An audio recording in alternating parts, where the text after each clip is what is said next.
Soy Freddy Vivas, CEO y fundador de Rocking Data, startup creada en 2017 con la idea de ayudar a resolver los desafíos más complejos de las organizaciones, utilizando la ciencia de datos.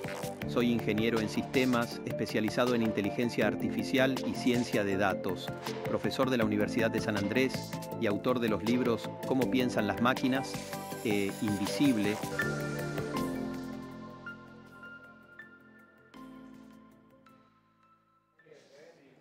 La inteligencia artificial tiene más de 70 años. Algo que parece contraintuitivo, ¿no? Pareciera algo nuevo, pero la realidad es que tiene más de 70 años. Y en esos 70 años se vivieron estaciones de clima como inviernos y veranos, momentos donde había mucha inversión y mucha confianza en que la inteligencia artificial realmente iba a funcionar.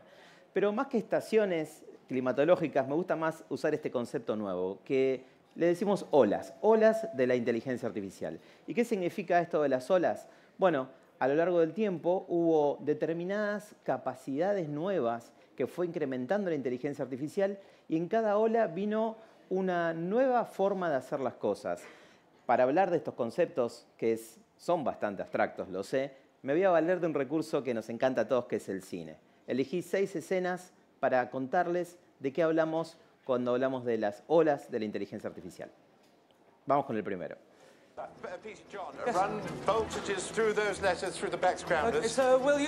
Bueno, esta película es muy conocida, el juego de la imitación, la historia de la vida de Alan Turing, pionero de la computación y de la inteligencia artificial, donde en esta escena se está viendo cómo ellos tratan de construir una máquina y la lógica computacional que no existía. De esta forma ellos crearon una máquina basada en reglas. Y acá aparece la primera ola de la inteligencia artificial. Una ola que rigió el mundo de la computación durante 50 años. ¿Qué significa basada en reglas? Yo no tenía una forma distinta de decirle a una máquina lo que tenía que hacer. Entonces le daba indicaciones, le decía, si pasa esto, hace esto. Si no pasa esto, hace esto otro. Hacelo tantas veces. Hacelo hasta que un usuario diga que quiere salir. Bueno, estructuraba todo ese conocimiento y dependía de los equipos de desarrollo, de los programadores. Por lo tanto, la máquina era tan inteligente como los programadores lo eran. Y había una gran limitación en eso. Eso es un tipo de inteligencia artificial que muchas veces hasta ahora lo vemos. Por ejemplo, dentro de un microondas o dentro de una máquina de café está un software basado en reglas, un tipo de inteligencia artificial basado en reglas. Pero eso es solo el primer camino de estas 6 olas. Vamos con la siguiente, de la mano de otra escena increíble de una película que me encanta, que se llama Moneyball, del año 2011.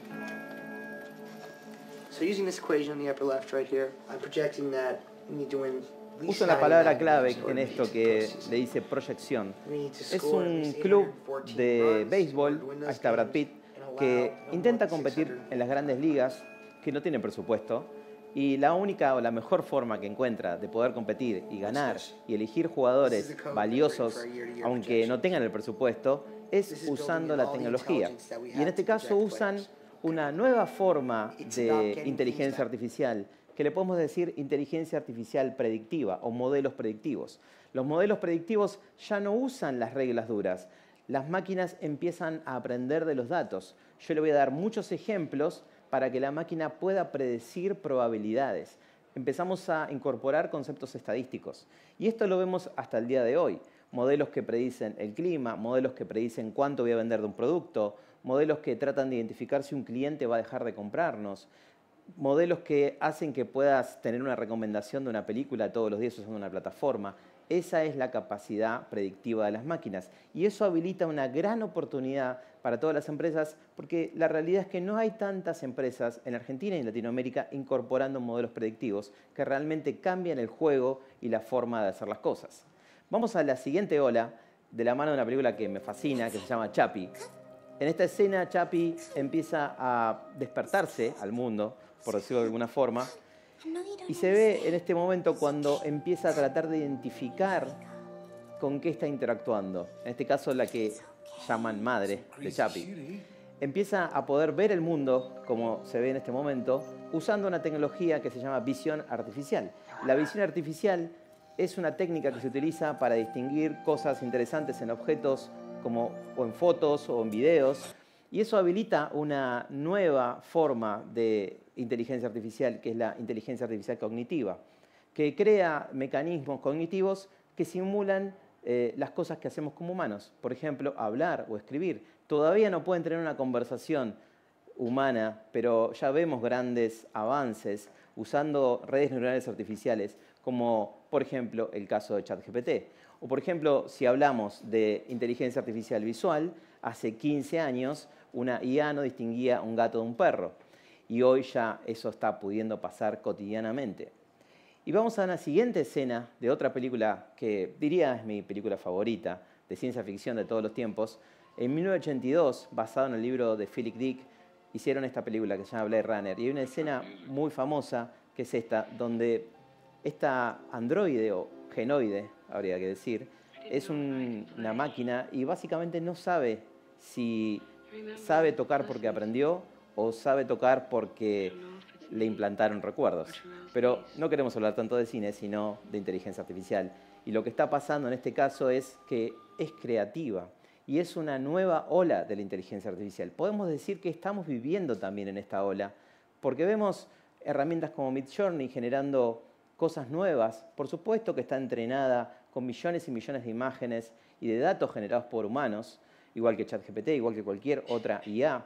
Recordemos que las inteligencias artificiales pueden existir como existen hoy porque se basan en tres grandes cosas: en tener muchos datos digitales, en tener potencia de cómputo, por ejemplo en la nube, y también en algoritmos súper complejos basados en redes neuronales artificiales. Que hay que decir que desde el año 40 que hay papers de esas tecnologías y recién en el 57 se pudo probar que era algo viable técnicamente hablando. La creatividad en la inteligencia artificial, de hecho, era algo que parecía imposible, pero ya es una ola de la inteligencia artificial. Y vamos a la siguiente, de la mano de esta gran película, Ex Machina, del 2014, que muestra algo que, bueno, la ciencia ficción siempre nos planteó: esto puede ser posible, ¿qué pasaría si tenemos máquinas con inteligencia artificial? Y es un tipo de inteligencia artificial que le podemos decir embodied IA o IA física, que es cuando la inteligencia artificial se cruza con la robótica. Y esto parecería bastante obvio, pero no lo es, porque de hecho recién ahora podemos ver inteligencias artificiales metiéndose en robots físicos. Este año Tesla y Boston Dynamics, que son dos, diría, los principales fabricantes de robótica del mundo, incorporaron las técnicas de aprendizaje profundo, deep learning, a esos robots que tienen capacidades muy simples ya de identificar, por ejemplo, un color y seguir identificando en el resto de las cosas que ven ese mismo color. Antes estaban fuertemente basados en reglas, ¿no? Tenían reglas establecidas para que se muevan en un entorno, principalmente en entornos no estructurados, ¿no? Donde las máquinas no son buenas para desempeñarse. Es muy difícil que un robot pueda caminar en dos patas, algo que hacemos los humanos hace mucho tiempo. Es muy difícil que haga las cosas básicas que hacemos como humanos, porque hay un concepto interesante en todo esto que se llama la paradoja de Moravec. Esa paradoja dice que hay muchas cuestiones que son muy, muy propias del humano, que llevaron años de evolución, que eso, representarlo en cálculos matemáticos, es muy complejo. Y seguimos a esta ola que es realmente bastante polémica y mucha gente se pregunta si esto puede pasar o no, de la mano de esta gran película, Her, del año 2013. Fíjense, ahí vemos una escena donde está hablando la inteligencia artificial, que es un sistema operativo, en ese caso, con la voz de Scarlett Johansson. Le habla a Joaquin Phoenix, que está profundamente enamorado de ella. Fíjense lo que dice la IA. Earlier I was thinking about how I was annoyed, and this is going to sound strange, but I was really excited about that. And then I was thinking about the other things I've been feeling, and I caught myself feeling proud of that, you know, proud of having my own feelings about the world. Seguramente suene algo solo de la ciencia ficción, pero realmente es algo que hoy podemos ver bastante cercano si interactuamos, por ejemplo, con ChatGPT hoy y su capacidad de voz. Y hay una frase que dice en esta escena, el protagonista, Joaquin Phoenix, dice que ella le parece bastante real, ¿no? Entonces, claro, podemos llegar a entrar en confusiones respecto a todo esto y estamos hablando de si puede existir o no la capacidad de inteligencia artificial sensible, de tener inteligencia artificial emocional, que pueda desarrollar sus propios sentimientos. Por supuesto, hay gente que habla de la conciencia y mezcla estas ideas, pero hablando de qué podría o qué no podría, sí, sin duda podría desarrollar una, en todo caso, simulación de sentimientos, no los sentimientos como lo decimos nosotros, ¿no? Entonces, lo que estamos hablando ahí son de las 6 olas de la inteligencia artificial. Estas 6 olas creo que nos muestran que quizás no fue un proceso tan rápido como mucha gente suele mencionar, ¿no? Solemos decir, bueno, la IA evoluciona tan rápido, la IA está cambiando, apareció hace 3 años y estamos viendo en estos ejemplos que no es así. Tiene más de 70 años y en todos estos procesos de olas, durante estos veranos e inviernos de mayor inversión, de desinversión, de momentos que se decía, nunca vamos a tener los suficientes datos, nunca vamos a tener la tecnología para poder correr esto. Y sin embargo, hoy lo estamos viendo impulsado principalmente por la IA generativa, que sí tiene unos pocos años. Entonces, como resumen, dentro del mundo de inteligencia artificial vamos a tener estas 6 olas basadas en reglas, que son sistemas que, por ejemplo, en muchos casos son sistemas expertos, donde se les cargan muchas reglas, muchas restricciones. Por ejemplo, se ve en modelos de optimización matemática para entregar más rápido un producto, donde se establecen un montón de restricciones que el sistema no va a aprender y no va a mejorar, pero sí resuelve un problema y sí tiene cierta inteligencia. Por lo tanto, es un tipo de inteligencia artificial que puede resolver un problema.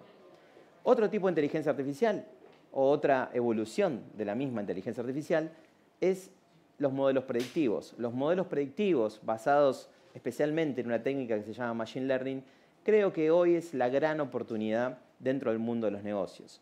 Si nos podemos anticipar a situaciones, si podemos predecir la probabilidad de ocurrencia de un hecho concreto usando los datos, seguramente vamos a tener grandes ventajas competitivas.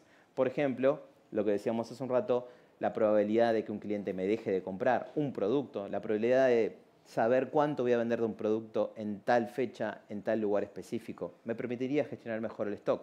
Todos estos son ejemplos de toma de decisiones basadas en datos. Otra ola de la inteligencia artificial es la cognitiva y es la capacidad de las máquinas de poder, por ejemplo, identificar cosas en videos, en imágenes, la capacidad de generar texto, la capacidad de hablar, hago comillas, ¿no? Porque no es exactamente lo mismo que hacemos los humanos. Quizás habría que buscar conceptos equivalentes a las máquinas, porque no podemos decir que piensen y aprenden claramente, pero sí hacen cosas bastante parecidas.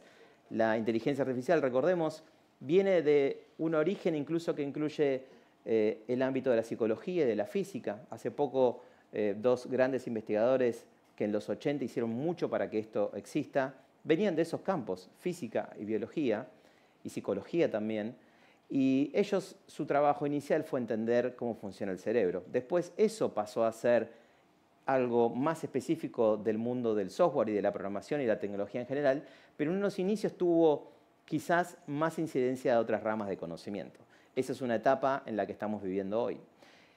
La siguiente ola es una ola creativa, y esa ola es quizás la que más nos interpela, en el sentido de que hemos hoy escuchado canciones creadas con inteligencia artificial casi cotidianamente, con herramientas como Suno o Udio. Vemos plataformas que generan videos de altísima calidad. Dentro de poco seguramente va a salir Sora, que va a ser una gran plataforma de generación de video que, claro, ves contenido generado con eso y casi no te puedes dar cuenta si es real o no.